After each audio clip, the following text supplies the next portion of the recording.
Hi, I'm Steven Vantassel. You're listening to Living the Wildlife, discussing all things related to vertebrate pest control as part of the Pest Geek podcast family. This is the disclaimer for Wildlife Control Consultant and Pest Geek podcast for Living the Wildlife podcast. Always follow national, state, provincial, and local laws when using pesticides and or other control methods to manage pests. Wildlife Control Consultant, LLC, Pest Geek Podcast, Living the Wildlife Podcast, Steven M. Vantassel, or their or his affiliates are not responsible for followers' use of the information provided here. Hi everyone, Steven Vantassel here, Wildlife Control Consultant, bringing you another episode of Living the Wildlife as part of the Pest Geek podcast family. Hey, glad to have you on board. I hope you've had a great week. I'm still recovering from my trip to Tennessee, and still digging out from some of that, but I'm kind of seeing some daylight. Had an appointment canceled for tomorrow, which I'm really excited about having that canceled. So that was certainly a blessing. If you hear a little bit of noise in the background, I'm having some repair work done in my house, and I'm hoping that's going to simply end here soon, but hopefully you're not hearing that banging in the sound. So if I look a little distracted, it's because it's bothering me, to be sure. If you're a first-time listener to Living the Wildlife podcast, well, this is a podcast dedicated to research-based information on all things related to vertebrate pest control. So that's animals with the spine. So we get geeky here as part of the Pest Geek podcast family. We'd love to have you subscribe to the channel. Definitely ring the bell so you can be kept up to date for new products, new episodes that we have. I also, if you don't like dealing with YouTube, I also publish over on Rumble under Wildlife Control Consultant. If you need to reach out to me, you can reach me at wildlifecontrolconsultant@gmail.com, wildlifecontrolconsultant@gmail.com. Love to get your thoughts on ideas for new shows. Perhaps you have a product you'd like to sell or an idea that you'd like to get out there, or just criticize the program. We'll take that as well. Well, as you can tell, we have a guest here today. His name is Anthony Hellbo. He is the owner of Mole Reaper Traps, like the Grim Reaper, like the Mole Reaper, except he's reaping moles. And you can visit his website at molereapertraps.com. That's MOLEREAP traps, TRAPS.com, molereapertraps.com. I was turned on to him by a person I met when I was out in Tennessee, and I was like, I am not familiar with this particular company. And when I heard the prices of his traps, I was like, wow. That's something that definitely the audience, I think, would want to have. So, Mr. Hellbo, thank you so much for being on the show. Take a few moments and introduce yourself and tell us how you got into this field of wildlife control as a manufacturer. Sure, Stephen. Thanks for having me. Sure. So yeah, back in it was right around 2008, 2009. I got some moles in my yard, and I didn't know what to do, so I hopped online, did a bunch of research, got myself a couple of traps, and actually at that time, Steve Albano had come out with they call it the Molinator, and so that was a fresh, product on the market. So I was like, well, I'll give it a try. So I probably got 6 or 10 of them, put them out in the yard. A couple days later, pulled them out, and voila, I had a mole. Wow. So that was, I think, probably the start of the addiction, the allure of catching moles. And that's awesome. I kind of joke with Steve. I talk to Steve every once in a while, and I'll be like, I got to give you credit, man. You got me into this game. Yeah. So from there, it kind of snowballed. Family would reach out, hey, I got a mole in my yard, and then their friends would call me, and then they're like, man, you can make money doing this. And that really hadn't crossed my mind until somebody said that. And then I was like, well, maybe I could. So I was younger back then. I really didn't know what I was doing, and I was still inexperienced. So I started making calls, and I told my customers, I said, if I don't catch anything, I'm not going to charge you. Which nowadays there's very few mole trappers that charge along those lines. Most of them, Right. charge differently because, a lot more overhead. I was in a different situation back Sure. then. Right. So that's how I started. I would just tell the customer, hey, if I catch it, it's X amount of dollars, Yeah. and Yeah. back then I was probably at like 40 or $50 a mole. And, Sure. Sure. younger back then. And, Yeah. and I just thought I was cutting a fat rat, because I was honing my skills and these traps were great. And even the customers were like, I've been trying traps. I've never seen those traps before, Right. and I'm like, yeah, a guy out of California makes them, and Yeah. they're great traps. And actually to this day, I still use them. Okay. But that's how it all started. And a lot of people, in this, in the mole trapping profession, there's a handful of guys that know me and know I'm actually a machinist full time. Okay. Okay. All right. Okay. So I've kind of got that manufacturing background, but I've grown my business, my mole trapping business here in St. Louis over the years, and it's been nothing but phenomenal. I mean, I could probably quit my job as a machinist and really do 100% mole work, Wow. but Congratulations. That's incredible. but I'm not ready to do that yet. That's a big leap. Yeah. That's a big So leap. so so yeah. So instead, over the years, I've honed my skill, tried just about every trap on the market. I've made every mistake that a mole trapper will make Hmm. multiple times. Um, but it's really been a blast. And just this year, at the beginning of the year, I decided to kind of take the plunge and open up a store dedicated to mole trappers, and that's molereapertraps.com. And what I wanted to create was a spot for an aspiring mole trapper or a veteran mole trapper to be able to go and find quality mole traps. Okay, Mm. not necessarily the ones that you find at Lowe's or Home Depot. Right. Uh, Quality traps that the pros use every day.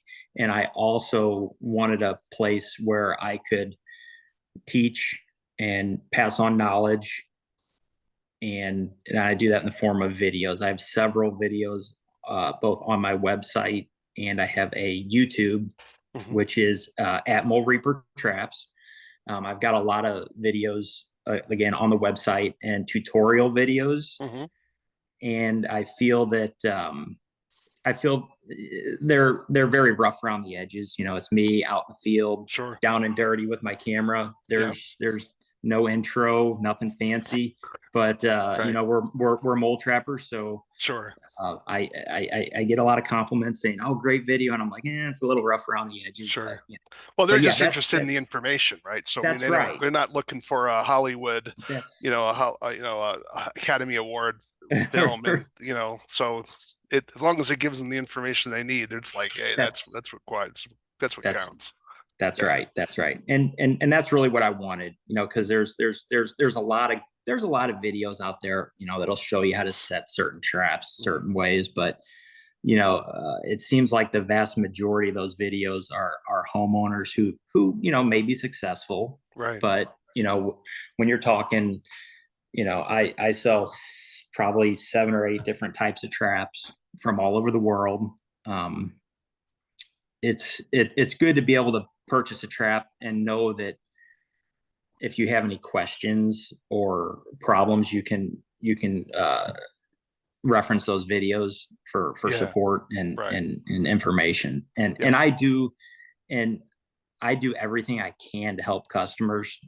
My phone, I get a lot of texts every day. Hey, I'm having a little issue with this trap. What do you think I need to do? Or, and I will do that, and help those customers as long as I can. Yeah. You know, And do they're you they're think what's your client base? Is it mostly professionals? Is it residential owners? Obviously, it's a mix, I would assume. so But it's who is your primary audience, though? I would say right now it's really about 50-50. I 50-50. originally my original intentions with the store was to really gear it towards professionals. Um, but I've had a lot of homeowners, um, come onto the store, make purchases, and I'm assuming it's homeowners because Yeah. I have things like starter kits where Right. it's Yeah. perfect for a homeowner, and we know that a professional probably isn't going to buy a starter kit. They're gonna, Right. you know, They'll buy a dozen, couple dozen. exactly, at Yeah. least Yeah. to get started, to try out. But Yeah. but I was really shocked. I was originally gearing it towards professionals, and it's starting to take off. And homeowners are, I mean, there's no better feeling than when you get a text from a homeowner. Man, I've been after this mole for a month, and I finally caught it. Yeah. And a picture of a mole in your trap. It's just like, Yeah. it's such a great feeling. And Sure. I think part of that is the videos. The videos are they're helpful. Right. And what species of moles do you have in your St. Louis area? Yep, I would assume the We Eastern, that's eastern it. mole. That's it. You Yep. don't have Yep. the hairy tail mole. You don't have the star nose mole. Nope, no Nope. star nose. Those No are star those are nose generally either. more up north. Okay. But yeah, so Eastern mole is the only mole species that I Okay. deal with here. So Okay. yeah. So you talk to us a little about, so you said you sell, did you say 7 traps or several? Well, several Several. probably. Okay. Well, I'll go through just a few of them here real quickly and just Yeah. show you. Sure. So Yeah. the flagship trap is the Mole Reaper. Okay. It is a Telpex type trap. It's based off the Telpex trap, which was originally and still is manufactured in the Netherlands, and Okay. it has some design advantages, I feel, over the genuine Telpex. Okay. So to set this trap, you basically just take it like so, squeeze the Hmm. handles together, and then Hmm. the dog comes down and attaches to the trigger pan. And Okay. the spring is fairly strong on it, but it can definitely be set by hand.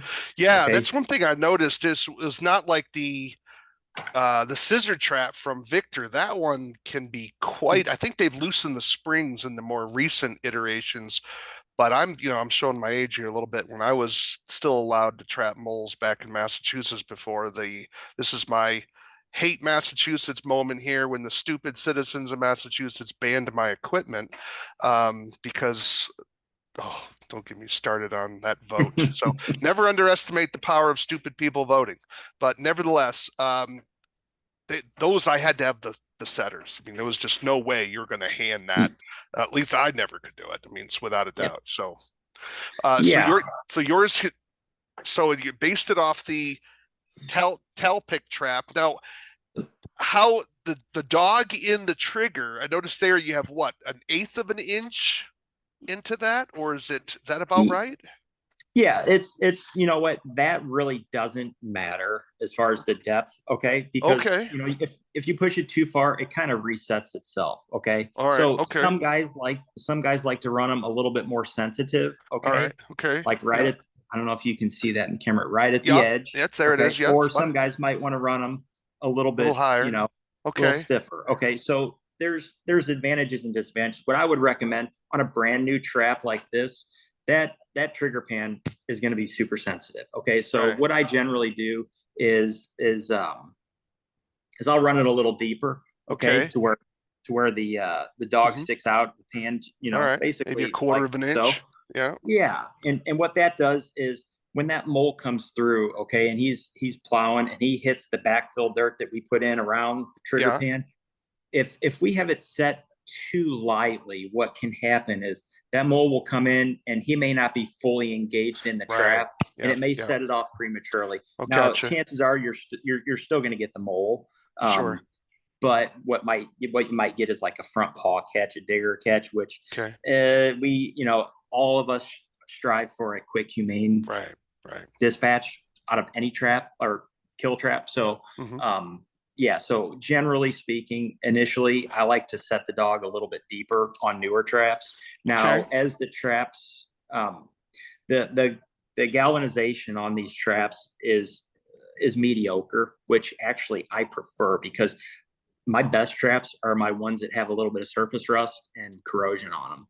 And what Really? that does is they lose a little bit of their sensitivity. Okay. Okay. And the moles can get in just a little bit deeper. So, um, what I tell my customers, if you're doing everything properly and you're still having issues with brand new traps, you know what? Go out, throw a little dirt on them, let them sit out put the hose on them. Let's get a little bit of corrosion on there because Okay. sometimes they're just a little too sensitive. Gotcha. Would using a rat tail file do the same thing a little faster, or is that just going to be screwing around? You don't want people screwing around with the trigger hole You mean on the dog? on the dog or the Yeah, trigger or the ring itself, right? Because that's how smooth or rough that is would also yeah, have an impact on how easy it flops up and down.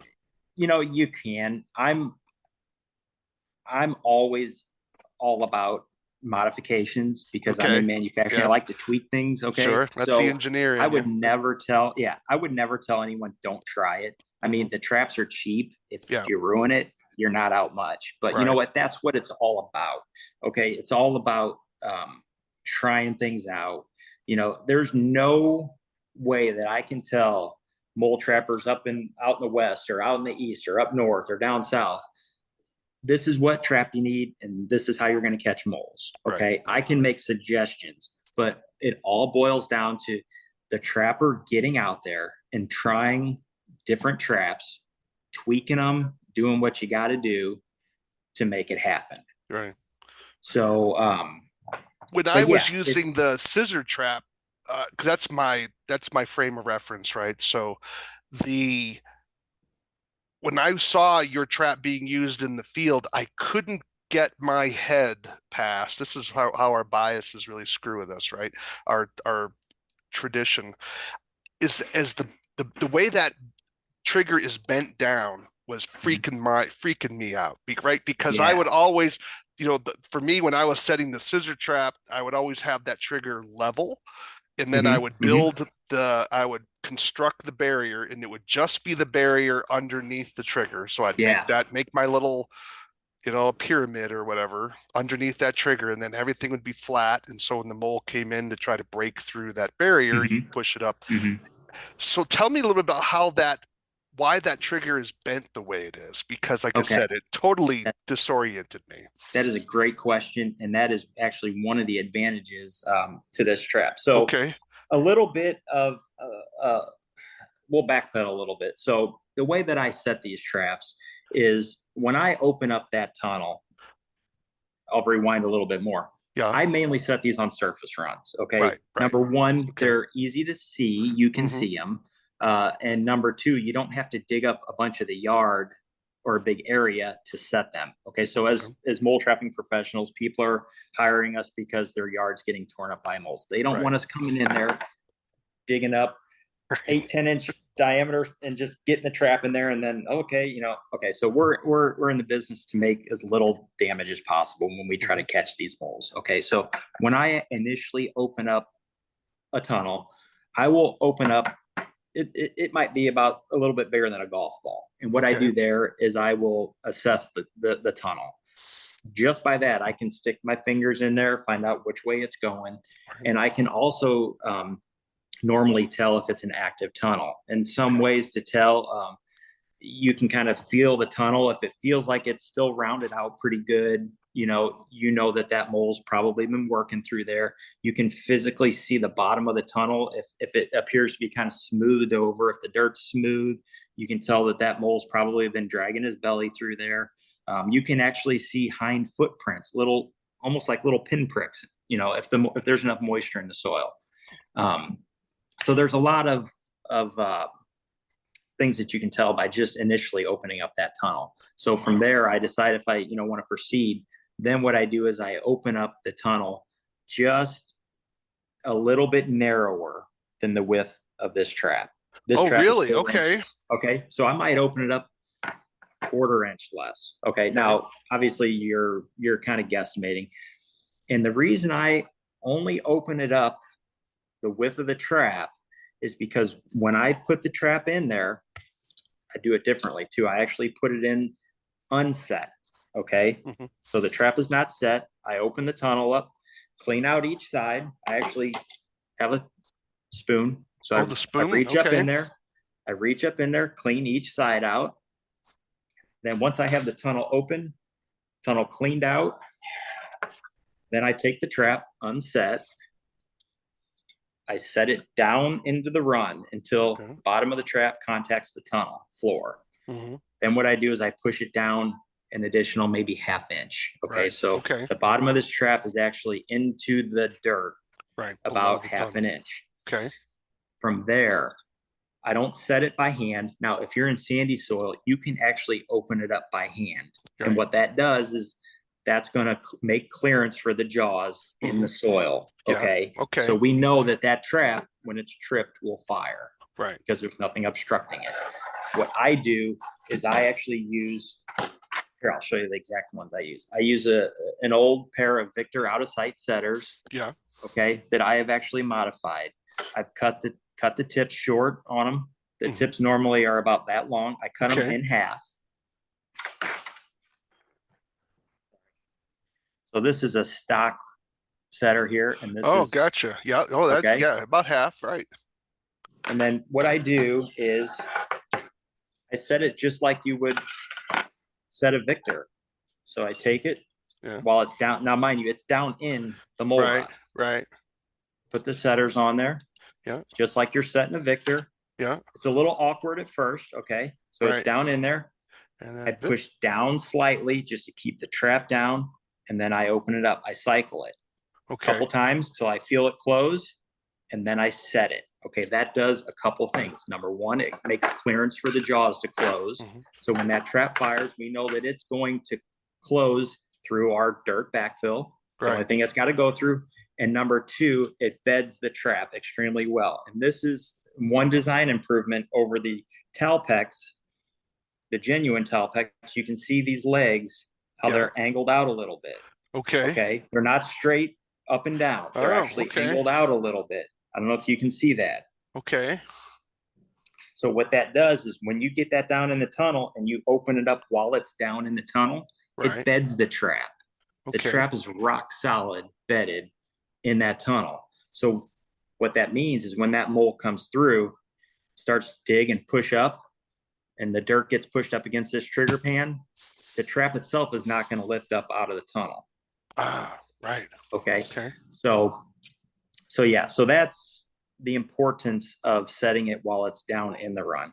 Like I said, if you got really strong hands, I used to set them down in the tunnels, but as I got older, I'm like, you know what, I'm going to work smarter. So that's why I carry the setters. You don't have to, but I think you will get a better set if you use the setters. And how are you creating the barrier for the bowl? Great. So we've got it in there. And actually, when you get it down in the tunnel and you set it, if it's at the proper depth, you will actually find that the trigger pan is maybe right on the floor of the tunnel, or it might be half inch. Yeah. Okay. We don't want it really far off of the floor of the tunnel. Okay. And I'm going to tell you why. Because what happens is when that mole comes through, okay, it's coming through this way. Yeah. And it encounters our backfill. Okay. Our backfill we want the backfill to be the first thing that it encounters. And we want to make sure that that mole encounters that backfill as close to the trap as possible. Because if we've got a bunch of dirt funneled down here, or we opened up the tunnel too wide, what's going to happen is they're going to hit that backfill outside the trap. And then you're going to get moles that will plow straight through and pack up a new tunnel. And you're also going to get moles that will hit the backfill and say, forget this. I'm not messing with that loose dirt, because either it might be too dry, it might be sandy. So what they're going to do is they're going to hit that, say, I can't pack that up into a usable tunnel. And they'll either go down at an angle or they'll go around. And we call them dig unders, dig arounds. Every mole trapper has experienced this.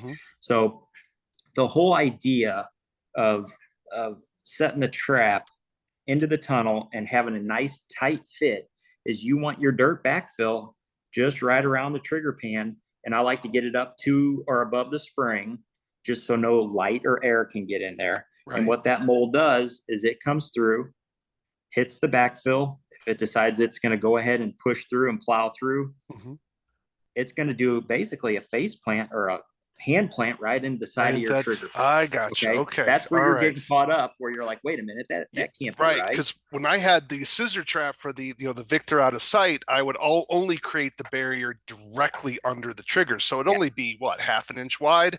And Right. so I can see now with the bending of that trigger, it allows you to use loose material, and it Yes. gives that, because that mole now is going to probably just hit it directly with his. I gotcha. Okay, Yep. that So makes that sense. mole, All right, so realistically, that mole is going to come in and and it's hit going to it. hit the side of the trigger pan, which is Yes, fine because moles generally aren't going to go over things, it'll obstacles. They're just going to dig pop it up. under things. Pop it up. Okay. Yeah. So the Oh, all whole right. one of the big keys and ways to improve your catch rate with these traps is to, number one, you want to get the trap deep. Just like I Mm-hmm. said, when you put the trap into the run, push it down that additional half inch. You may Yeah. think, oh, it's a half inch, may not mean a whole lot, but Oh, yeah, okay. it really Yeah, I would does. think so. Okay. Yeah. Because we want to be able to get that mole. If he stops right here, senses our backfill, backs up a little bit and starts to dig down, when he digs down, he's still going to be pushing up the dirt and Yeah. he's going to get caught right here in the Right trap here. Yep. and it'll Yep. scoop him right up. So Fascinating. Oh, that's that's different. Yeah. so I there's a lot of elements that have to come together that they're all simple. They're all very simple yeah. things, but you just understanding how the mole encounters backfill or really anything. Okay. So another thing that I'll tell customers is if they're having problems with dig arounds and, if they've done everything that I've suggested, and, I even say, hey, when you're out in the field, throw your camera up on your toolbox, take a video. I want to see what you're doing, Okay. and they'll send me videos and say, everything's looking good. Here, you could do this, you could do that. But, at that point, if you've got a mole that you've missed, maybe 2 or 3 times and you're just pulling your hair out and this mole is just making you look like a chump in front of your customer. I always recommend switching to a different style of trap. Okay. Oh, okay. Interesting. All So, right. so maybe, so maybe instead of a trap that relies on them digging through or around backfill, something along the lines of like a trap line we talked about earlier. This is the Molinator, I think is what Steve calls it. This is a good trap because really there's no dirt backfill. Right. You basically set it like this and put it up in the run, and then the mole comes through, and just the first thing it hits is the trigger pan. So something along the lines of this might be a good option if you're Option. having problems with a scissor type trap. Yeah. So you're putting one trap both directions, right? So Yes, yeah, each because you direction. don't know which way. And Yeah, and you why don't is know. it that when I saw that trap in the field, because I was very pleased, I had a guy showing me the equipment. That's how I Mhm. learned about you.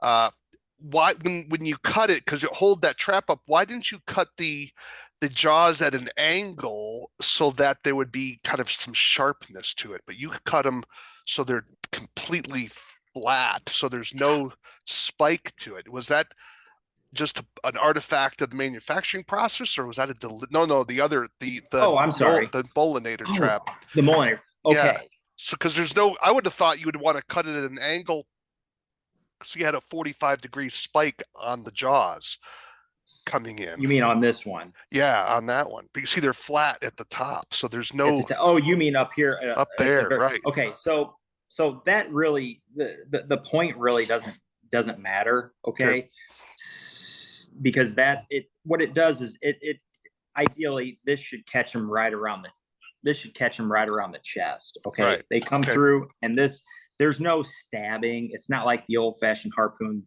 spike Mm, traps. right. This is just basically it gets them right around at the back of the chest region where their vitals are. Yeah. Okay. Now, some guys, and me included, I've actually taken some of these and have sanded them down at a 45, mainly because if you're dealing with certain mole species, the size of the tunnels may differ. I mean, you Okay. could have an eastern mole with a smaller tunnel or a well-worn tunnel. And Right. ideally, you want your trap to fill that tunnel the best as possible. You don't want the trap just floating around in the Gotcha. tunnel. Okay. You want a good fit in there. Okay. All right. And what can happen is if the tunnels are a little too tight, sometimes guys will take these and cut the tines back a little bit so that it can get in smaller runs. Okay. Okay, if that makes any sense. Yeah, no, But okay. no, these come stock. Steve sells these stock, and they're just flat. Yeah, you can see okay. they're just flat. But yeah, so along the lines of traps like that, where if you're having a problem with dig arounds, there's another one. It's a 300-year-old design. It's out of France. They're called patangs, and they work on a very similar. They're similar to the no moles. I think Wildlife Control sells no no moles. moles. Okay. Okay, but these are just a little bit different. They're shorter. They're right at about 6 inches long. I carry two different styles of these. This is one manufactured out of the UK. These traps are handmade by an outfit, Flat Pack. They're phenomenal. These are handmade. Why? And they also, yeah, I know. Nothing's like handmade anymore. I know. I mean, who has the time for that? Actually, I take that back, Stephen. A lot of the forming is done. The major forming is done on a wire forming machine, but they come back and they have to do hand work on these traps. They put this curve on there. Yeah, each and every trap, it gets like 3 or I want to say 4 or 6 different operations on a hand press. It's a guy. Yeah, he posts videos. So when I saw that, I'm like, oh man, that's phenomenal. But I mean, who does that anymore? I mean everything. Wow. So yeah, I carry 2 different types of these guys here. This one right here is actually a genuine French patang. These are made in France. Okay. And this is like the OG right here. These are good traps. These are awesome too. These are just made in the UK. Flat Pack makes these. Subtle differences. These won't rust. Okay. Oh, all right. These do rust, and they actually require rusting because the way these work. Let me show you real quick. I had a trigger floating here. It's like I said, it's the kind of the same principle as the no mole or the trap line, but you got to use a setting tool. And I sell these. I sell 2 different types of setting tools, but they do the same thing. One's just a little bit. This one right here is stainless, and this is just a steel. Okay. They both get the job done, but you basically just take the setting tool, you put it in, and then you can squeeze it to open and close it. Okay. Oh, all right. Okay. Comes with a trigger. Yeah. And you can see how it's rectangular. And that goes back to you want your trap to fill the tunnel as best as possible. So when this thing is set, you just go like this and you set the trigger in there towards the end, maybe an inch or so back from the end. Okay. This. And that's set right there. Okay. Gotcha. But what happens is the mole comes through, dislodges this trigger, and it snaps shut on them. Right. Same thing, just like the trap line and the no mole. These are a little bit more compact. But yeah, so that's. And so no chain with it though, so you have to make sure you don't lose it. That's correct. Yep. And a lot of guys tie them on with cordage, and I do sell cordage. And I have videos, showing the best, a way to tie them on, an easy way to tie them on, so that when you got them on there, basically you set it and it's at the right location within the trap here. Because as you can see, if you take this trigger and as you scoot it back, it's going to open the jaws up even more. Oh, gotcha. So you have some adjustability. Oh, that makes sense. Yes. I gotcha. So you can see how the trigger's square. I got it on the wide side now. Okay. Yeah. And that all goes back to when you initially open that tunnel up. I like to stick my spoon up in there. It's not just for cleaning out, but I like to get it up in there, reach up in there, see which way the tunnel goes, because you might have a little jog in the tunnel. Okay. So I like to feel, and I wiggle it side to side, and I can gauge how wide that tunnel is. So I know which side to use on the trigger. Okay. And how far back I need to place it to where when I slide this up in there, I'll know which direction to slide it. And I'll know basically that trap will fill that tunnel completely, because you want this tine and this tine to basically be rubbing on the sides of the tunnel. Right. Slightly. So there's world, you're not going to miss, right? It's not going to go around it. Yeah. Right. So, and then actually with these, some guys will run them upside down. You Okay. can put them in the tunnel like so.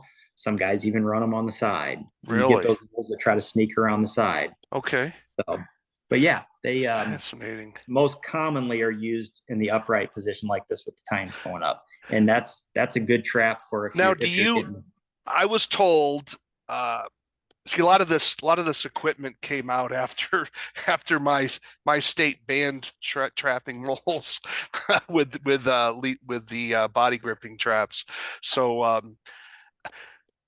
I was told, and I would love to get your opinion on this, and that is with the patong trap, right? Did I say that Mhm. right? Yeah, that's Patong right. trap, right? Or the similar no mole that they said that you want to make sure that if you use, because with the no mole, they have a dowel that Hmm. comes with it, right? And so they said make sure that when you set it, that the trap is pushed up against the pole, I mean the rod, so that the only thing that moves is the trigger when it gets hit.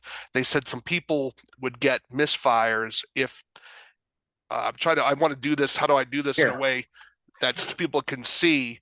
But the just like idea, this, yeah, there you go. So and people and want to be, and yep, yeah, go you ahead. want to put it up against this side Right, so that right the here, mole, so, oh, so that that's what there's no movement in the trap that's correct. whatsoever. Would you agree with that assessment? 100%. Okay, all right, Absolutely.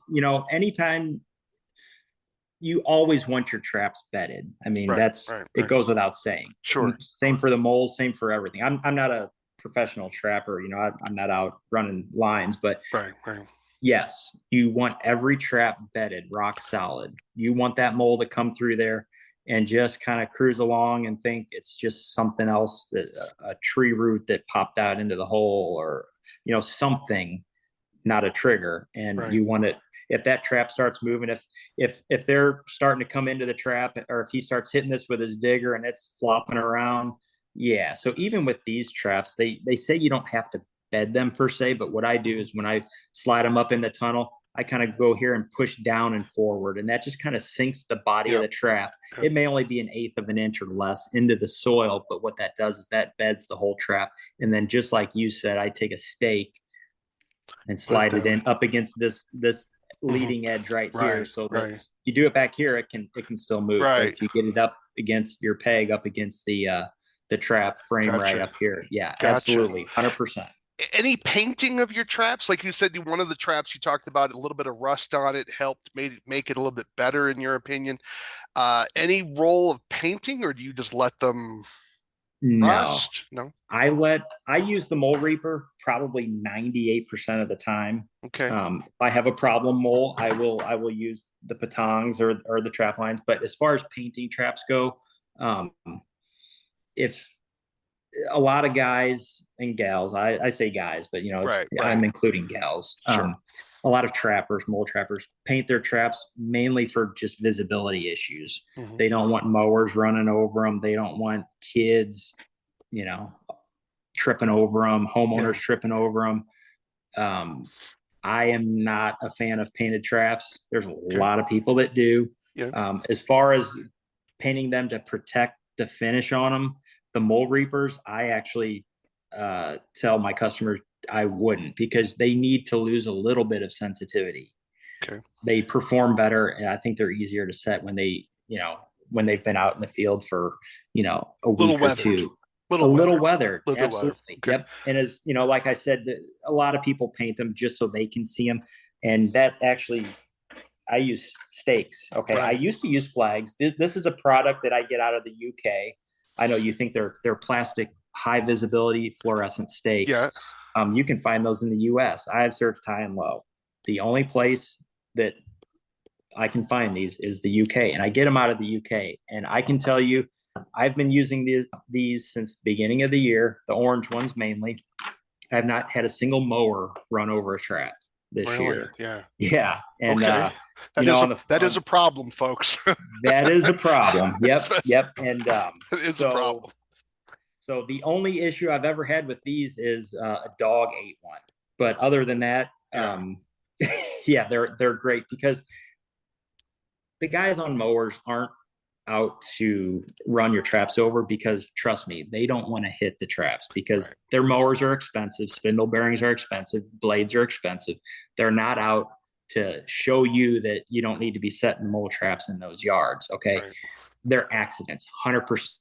And I think a lot of trappers that use flags, even the big, you got a big orange flag and Yeah. stick it in the ground. You got to remember that guys that are mowing, they're concentrating on kind of what's kind of right in front of them. And it can be easy to lose that, flag. You may see it, but by the time you get up there, you may not be concentrating on the top of that flag.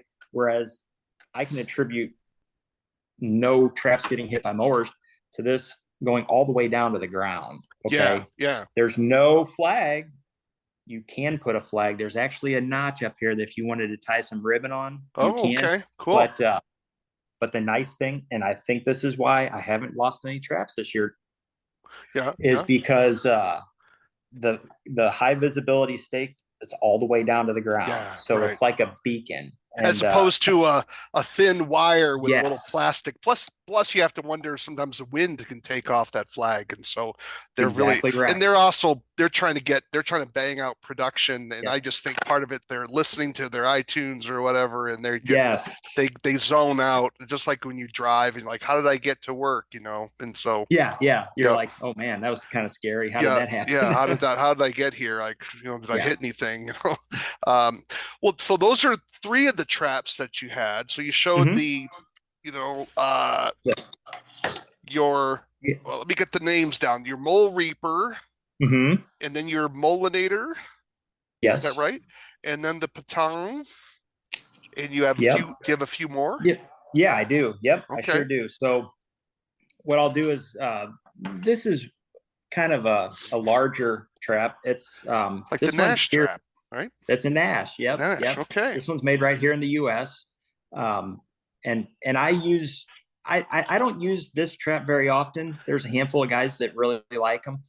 There's advantages to this trap. The one disadvantage is it's just big, and it's kind of scary to set. It's got a very powerful spring, and the way this guy works here is I'm going to kind of set it. You can see there's these 2 choker loops. Okay. And basically you got your trigger pan and it sets in the ground. I know it's kind of awkward, but and the mole comes through, pushes up on the trigger pan, it releases, and it basically just pinches the mole in between the frame and the choker loop. Okay. And these are a lot of trappers like these because when they're set, they only stick probably about that far up off the ground. So they're very low profile, not low enough to take a mower over them. Right. Yeah, this is definitely one that you don't want to hit with a mower. Bad things are going to happen. But this is another good trap. And I tell people, if I've got a mole that is just giving me the runaround, this is a very good trap, because really all you have to do is, what I'll do is find an active run, take it like so, put little divots, mark the ground where these choker loops are, and then I'll just take my Hori knife, which is an indispensable tool for all mole trappers. You can see it's not a garden trowel. It's got a very slightly curved blade to it, more like a knife. So I'll mark the tunnel, and then I'll actually just make a couple of slots, some slits. Okay. And what that does is that gives room for these choker loops to go right down into those little slots. And then I'll depress the top of the grass right where the trigger pan goes. Okay. And what that does is that actually disturbs the tunnel as least as possible. So what's going to happen is that mole's going to come through there, and it's going to think that maybe somebody just walked on it and push that tunnel down, and it's just going to push it right back up. And when it does that, it activates that trigger pan, pushes that trigger pan, and releases those choker loops. And so when you're creating your barrier for that trap, you're only creating a thin one, just the width of the trigger for that one. Exactly. And really, all you really have to do is just take your 2 fingers and push the soil down, the sod down. We're not actually digging anything up with this trap. There's you can, but I've found that really that the easiest way to do it is just to kind of just take it, mark your run, use these, just kind of make a little depression. You'll see 2 little lines. Take your Hori knife, cut a couple of slots, press the middle of the run, or just take your heel and just push it in, and then set it, and then put those 2 choker loops right down in the slots. I would think if you have a property that has a lot of rocks and a lot of roots, that probably wouldn't be the trap I would want to use. Exactly. It'd be Yeah. really, you'd get pretty irritating in a hurry because Yeah. but if you're like in Nebraska and you got a lot of deep soil or sandy soil where you don't have a whole lot of roots and stuff, that Nash trap could Yep. definitely be convenient because you don't have to do any digging, right? You just simply Right. push, Right. you know, And cut your and there was slots and actually drop it in there. right. And there was a company, I don't know if they're still making a setting tool for the Nash, which was basically just like two Yep. two pieces of flat steel and then maybe a little piece of square stock in the middle, and you could Yep. just step on it, and the two ends would cut slots, and then Right. that middle section would depress the area for the trigger pan to set on. Oh, no kidding. Then, So it did all three yeah, things at once. Oh, that's kind of it's neat. all in one. So you just Yeah. step on it and it goes down, pull it out, set the trap, set it down in there, and you're good to go. It's I mean, one of my pet frustrations is the market is often so small. I mean, I did a podcast once on advice to manufacturers, and that is you've got to survive, in my opinion, you have to survive 5 years before you begin to hit it. And I tell them that look, and so a lot of times we have these great ideas, people get discouraged because they're just not making any traction. It takes a while to get a product out into the wild, into the wild for our industry. It's because it's such a traditional. Once a guy finds something that he likes, he tends not to change. So you have to. yes. It takes some work to get it out there. So I didn't even know that thing existed. I saw one for the scissor trap that was created, Mm-hmm. but that was There is. just for the legs, not for the trigger. It didn't do the trigger itself. That's still you had to do on your own. Yeah. But yeah, it's just but there's these little niche products. It's hard to Mm-hmm. find people that'll do this sort of small run jobs, you know. Yes. Yeah. And I'm It's lucky enough to where, like I said, I'm a machinist. So yeah. and I'm always, piddling with something, tinkering here, tinkering Okay. there. And, but yeah, the Nash, it is a good trap. It's well made. It'll last forever. Yeah. I mean, it's been around forever, and you'll Okay. often see on eBay old Nash traps come up, and they're still going. Yeah. There's a whole book on mole traps. There's a lot of options out there. It's amazing how Yes. they're just Yes. different designs. It's Yep. like mouse traps practically. Yep. Uh, Yep. do you have any more traps or is that it? Yeah. I've got one more One style more. of trap All right. I'd like to kind of show off here. Okay. It's called a tunnel trap. It was designed in the UK. Okay. And okay, let me see this one here. This is also made by the Flat Pack out of UK. This is the company that they make these by hand. This is another handmade trap. Oh I know, my it's gosh. crazy. They assemble them by hand, and this is 100% stainless steel right here. Oh, okay. Okay, That's so pricey. it's not cheap, but this trap will literally, it should last with proper care Oh, a forever. lifetime. Yeah. So, without a doubt. Yeah. and the very cool thing about this trap is it's one trap and it can catch two moles. So the way you set this thing is you can see these two choker loops here. There's one on this side. Mm-hmm. And there's one on this side. They're independent of each other. So what you do is you push the choker loop down. Yeah. Okay. And then there's a little L pin here. You flip over the top, and I'll show you here in a minute when I get. So you have two separate triggers then. Oh, I didn't realize. I thought it was just two one separate trigger. triggers. Oh, okay. gotcha. So this one, you can see this one's set off, but this one is set right here. Okay. Right. You can see the trigger pin on this side just kind of dangling because it's not set. So when both of these would be set, they would look like this. Mm-hmm. And the good thing about this trap is that your backfill isn't really, you don't need to be as concerned about backfill because the trap itself forms the top of the tunnel. Okay. Right. So you got two choker loops, one going because you don't know which way the mole's going to be coming. Okay. And then the trick with this trap, this trap has a very steep learning curve. It is not an easy trap to master, but if you do master it,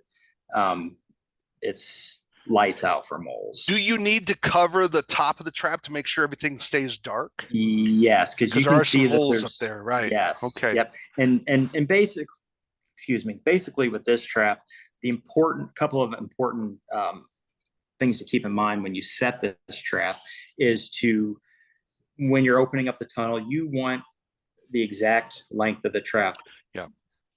cut open. So if you have to set your trap there, or start small, work your way bigger, square off the ends, and then what you do is you clean it out very well. It's got to be, you want it to be spotless, basically. Yeah.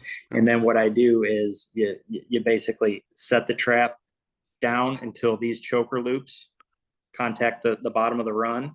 Okay. And then I like to push it down maybe another eighth of an inch. Yeah. And then after I push it down and it's in there, then I'll take some soil, ball it up, and push it down along each side of this trap to Okay. help bed that trap. That's going to make it stick down in there. Okay. Okay. And then I just take loose soil and cover up the top of the trap. I mean, you can cover it up as much as you want. These springs are pretty stout. They will power through soil as long as you're not putting like a giant sod plug on there. Yeah, yeah. You're going to be fine. When I was using the scissor trap, I would just scrape up some dead grass and just cover it over with dead grass, Yeah. probably 4 or 5 inches, and use it that way. Do you recommend at any time putting like a 5-gallon bucket over the traps at times if you're, I know it does hinder checking the traps, to be sure, because now you have one more object you got to move out of the way. But if someone was like, is that kid really going to leave my stuff alone?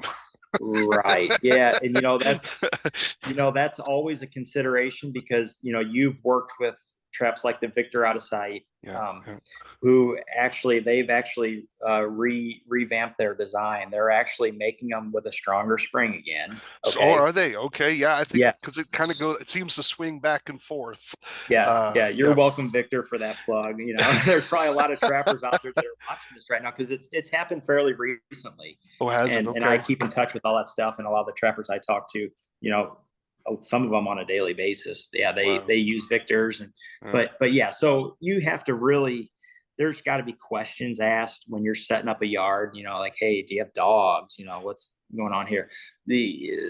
That's another big reason I like the Mole Reaper.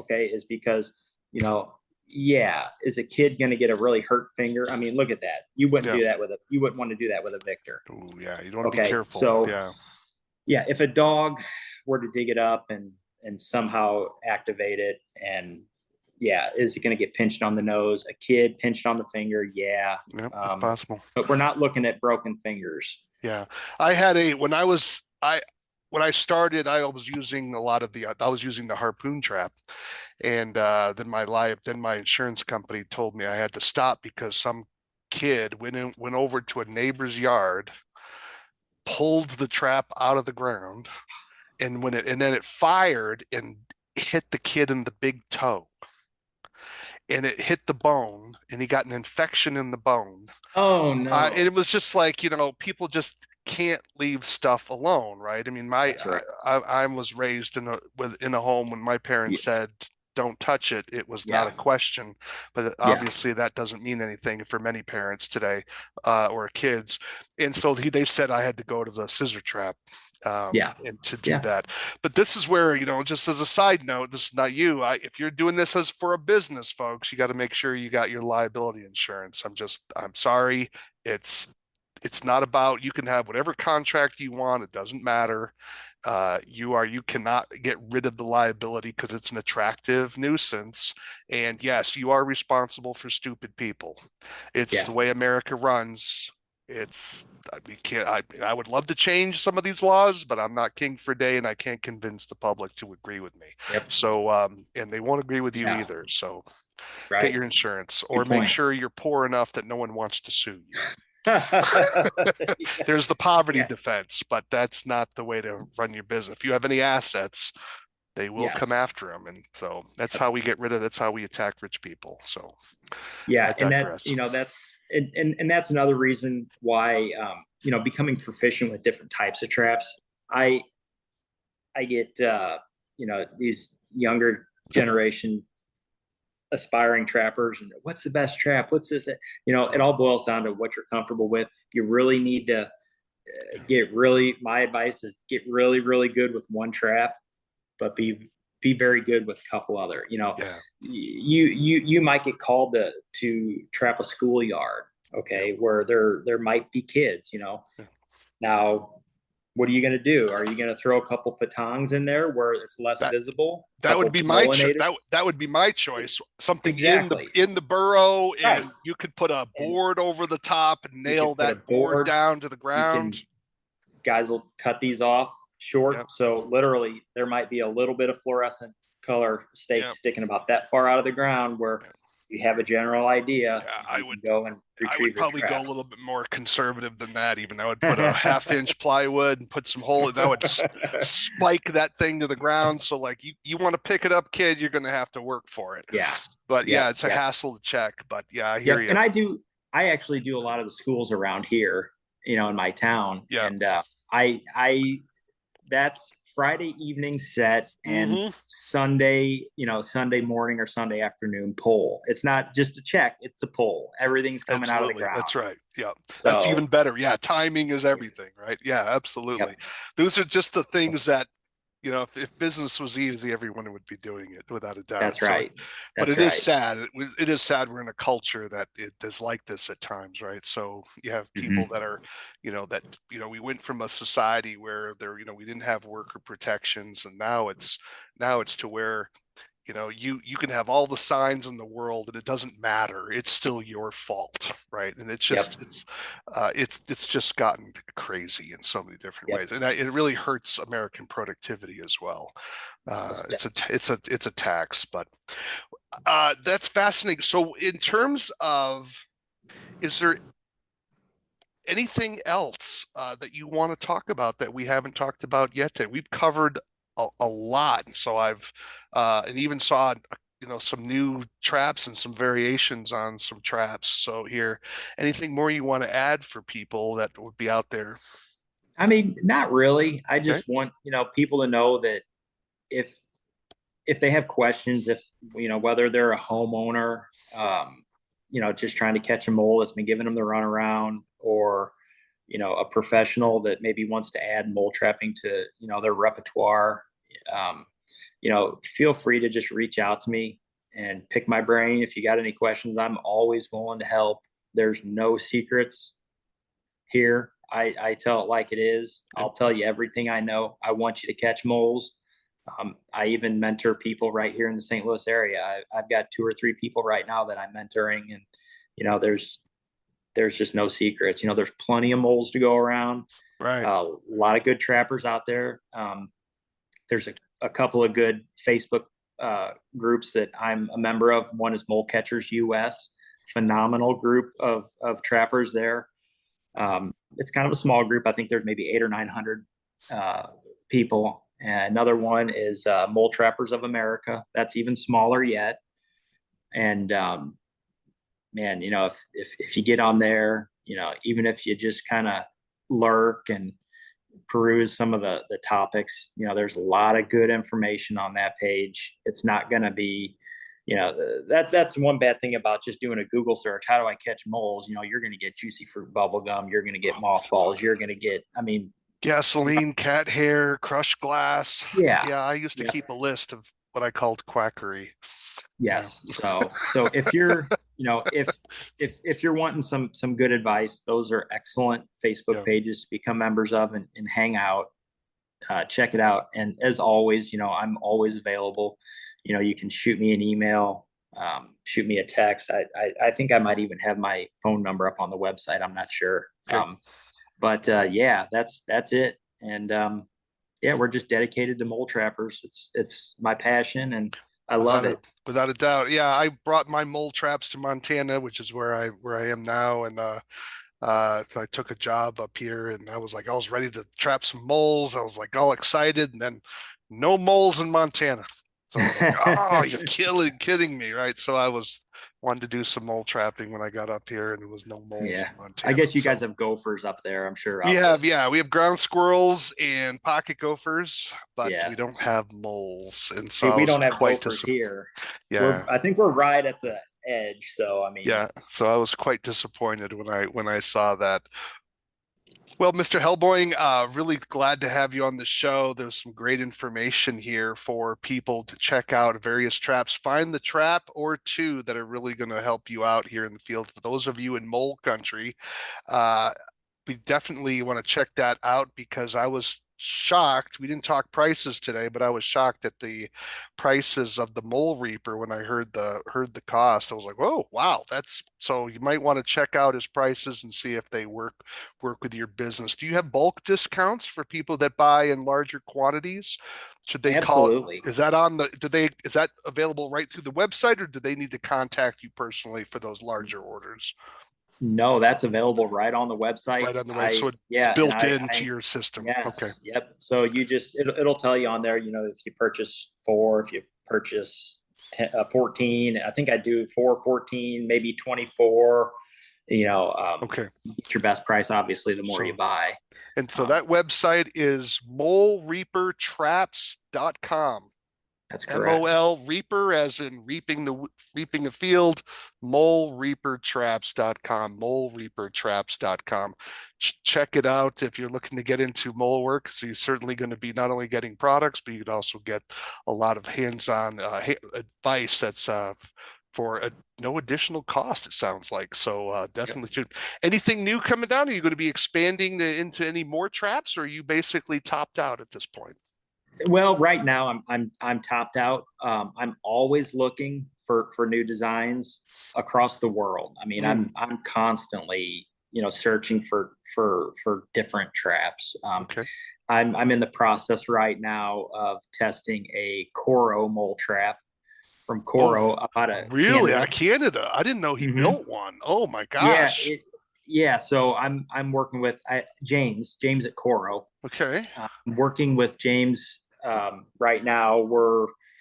Uh, I've just been so busy. I haven't had a ton of time to test it, but Yeah.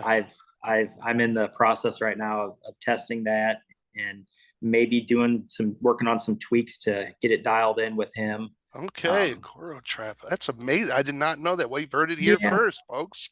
So I think this is exciting. So when you get that up and running, I do hope you reach out yeah, again and would love to spotlight the Coro trap because I'm yeah, familiar with it for yeah, other animals, but not for mole trapping. That is yeah, amazing. So that's yeah. pretty cool. And I don't know if James, moles have been caught with it. I know moles have been caught with it Yeah. through my peers. They've caught moles with them. Uh, I I don't know if it's not a conventional mole trap. Let's just put it that way. Okay. It's Yeah. Okay. I'm Well, not saying it's bad. yeah. It's like I told James, I tested it in 1 yard already. I said, man, there's potential here.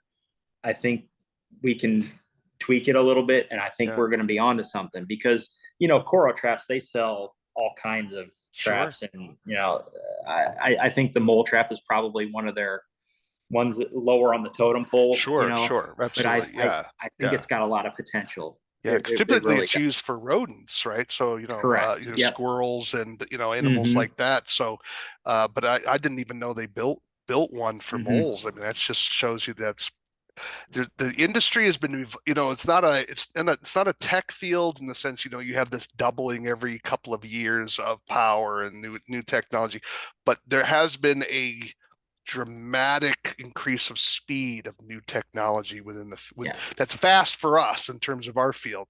I would say since 2000 things have really kind of taken off in terms of just different tools and simplify people. Now you look at the traps that have been developed.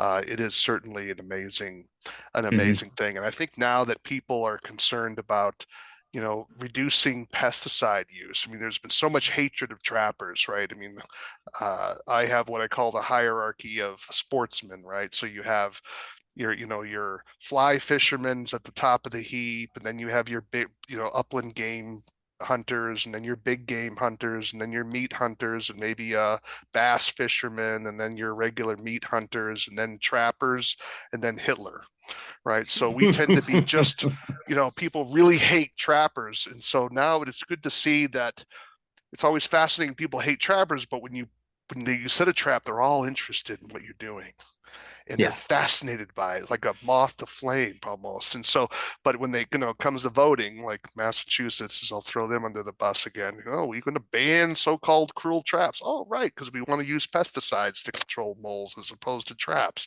So yeah, it's Yeah. Which is questionable. Yeah. it just makes my blood boil if you couldn't tell, right? So, well, really glad to have you on board here. Thanks for So, having me. Yeah. anything before we go? Anything that we missed that you would like to make sure that you spotlight before we go? No, I just encourage anyone that wants to catch moles and catch lots of them, come check out my website. All right. That is molereapertraps.com. Everyone, Mole Reaper Traps. And you've been listening to Anthony Hellboing, who is the owner of molereapertraps.com, molereapertraps.com. Really glad to have you on board here. I'm glad you were able to come. Well, that's going to be it for our episode here today on Living the Wildlife. We're really glad that you all were able to come along here. It do take a few moments, if you would, to subscribe to the channel, ring the bell. If you have questions, comments, yes, even criticisms, you can reach me at wildlifecontrolconsultant@gmail.com, wildlifecontrolconsultant@gmail.com. Would love to hear from you, even if it's a criticism. And again, this is Living the Wildlife. Why do we call it Living the Wildlife? Well, because we want you to live the wildlife, not be the wildlife. Take care, everybody.